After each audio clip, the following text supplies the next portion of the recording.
Good morning, everyone. We have a very special New Day Cleveland headed your way today. It is all about our nation's greatest heroes, and we have some great guests that will be joining us throughout the hour, and we will be showing you some ways that you can also honor our veterans that are in our lives. So New Day Cleveland starts right now.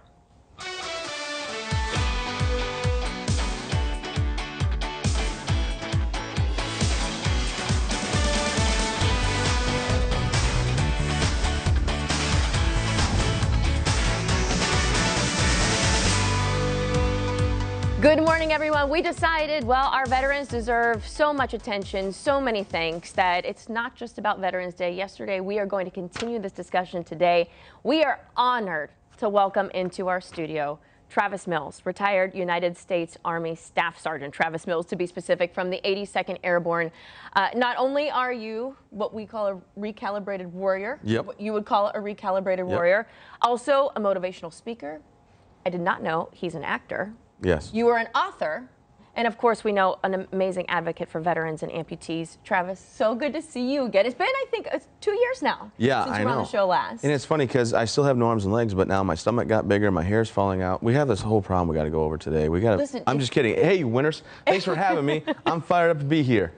We are so happy to have you here. You bring such light, such peace, I think, and especially at a time when the world's been going through so much. Your sense of humor is one that I think can't be compared to Absolutely. any other. And we're not going to have any of that today. We're going to be serious. We're going to talk real serious stuff today. Not really. Just kidding. Excited to be here. But no, here's the thing. So I would love for people who don't know your story. Yeah. I would love for you, I mean, your life forever changed in a way back in 2012. You know, it did. I was on my first deployment, and I went over to Afghanistan, and I met my wife. But then my third deployment, I happened to go over with the 82nd Airborne Division, and we were on patrol, and I set my backpack on the ground, and underneath it was a bomb. And you see the roadside bomb, or IED, it went off, and it took my right side completely off. My right arm, my right leg, instantly gone. And my left leg was actually, almost torn all the way off, and my left arm was blown up really bad, but I still had use of it. And when I'm laying on the ground, I looked at myself and what happened. I thought, what should I do? I know I shouldn't freak out. So actually I radioed my lieutenant, and I called him and said, hey, I need your medic. I got guys injured, because my medic was already working on me and my platoon sergeant. Funny thing is, my lieutenant that I called on the radio, he actually lives here. And I get to see, we're having lunch today, and get to hang out with him. Still great friends with Zachary Lewis. So I ended up losing both arms and legs due to my injuries. I had 19 months recovery at Walter Reed. And people wonder, how do you stay positive? How do you keep going? And the truth is, my wife I told to leave me, because she was 23, I was 25. I said, this is not life I would choose for you. You should leave. She said she's staying. And my daughter, who was only 6 months old, came in, and I thought she was going to be so afraid of me. And she started to laugh and giggle and play, because I looked like every single toy she's ever been given. Oh, look. Short arms, short legs, Look at your beautiful family. Yeah, and we're very blessed. My wife and I, we have our son now. Little one now, yep. We do. Yep, his name's Dax. The medics were Daniel and Alexander, so we named him Dax, because they made it possible for me to live. And I think I was just fortunate to make it. I had guys that didn't make it back home to their families, and I remember that every day, and I keep pushing forward.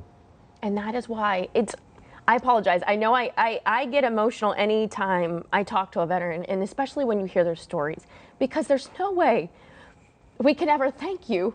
Sorry for what you do. Well, I appreciate that. I don't mean to I apologize, because this is about you right now. So let me focus here. There's just no way to thank you. Well, and I appreciate that, really. I was fortunate to serve with the 82nd Airborne Division. I was fortunate to have the guys that I was in my unit with, and I was so thankful for the opportunity. Still some of the best days of my life. What happened to me was terrible, but at the same time, I can't change it. So for me, I get to live out and do whatever I want to do, with this foundation that we started. It's incredible.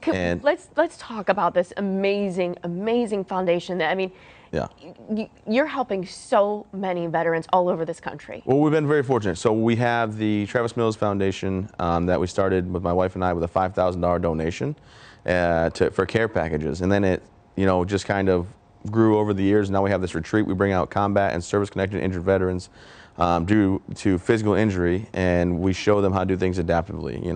The horseback riding, the fishing, archery, things like that. And we have just an amazing time. 8 families per week come out. It's no cost to them. And we want to provide them with the opportunity to know that life still goes on. Do not live life on the sidelines. Always be active in your family. Always be active in society, in your community. And, you know, we were able to just get a lot of people to champion our mission forward to where we can open this place in 17.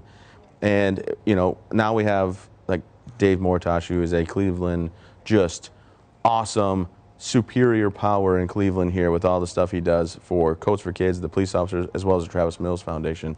And, you know, that's why I'm in town. He put on a big show for us. He raises a bunch of money for us, and he actually has a $500,000 match. And we're going to talk about that with him just a little bit later on in the show. In fact, when we come back from this commercial break. But here's a look at that wonderful event that happened a couple of days ago. It was on the eve of Veterans Day. It was a packed crowd there. Everyone wanted to come out and support such a wonderful cause. Yeah, absolutely. And, you know, we had John Rich was playing the concert for us. We had a few people fly in. Bernie Kosar was there. So I was actually, I walked on the stage like, who are you? We're here for Bernie, apparently. He's so much cooler than me. And Bernie would say the exact opposite. We all know that you are and when people hear your story, I could listen to your story over and over again and have the same reaction, because what you've gone through, how you've turned your life into something that has such purpose. I'm sure that you would say that your life did change that day, but in some ways, it changed in ways that are so positive and so inspiring and so meaningful to you. Yeah, I appreciate that. I think people, a lot of times they ask me, with all the good you're doing, would you ever go back in time and have it happen again? And as selfishly as I can say it, I would not. Well, I think anyone would say the same thing. But since I can't change the past and I realize that, I'm going to do everything I can to help and give back and still have a way to serve my country and serve these service members and their families. And, you know, I really am just a lucky guy, because the guys that didn't make it back home, that didn't make it back to their spouses, their children, their moms and dads and family, those are the people that I can live for every day. And I also had 9 doctors and 7 nurses work on me for 14 hours. And they could have loosened one tourniquet and let me go, but they decided my life mattered. And I want to make sure I honor them and their dedication, because I was given over 400 units of blood, which is the most blood ever given to anybody in Afghanistan. They ran out of it in the blood bank that day. 2 nurses took 9 hours pumping air into my lungs to keep me alive. And they could have loosened one tourniquet and called it, but they didn't. So I just think there's some power in that. So I'm going to do my best to keep giving back and doing the work that we do at the foundation. Well, we're going to keep talking about your incredible foundation. We're going to bring in Dave Mortosh to talk about how you can help his foundation. And then throughout the hour, we are going to talk more about all of the incredible ways that we can support our veterans throughout Northeast Ohio. So that's all coming up after this short break.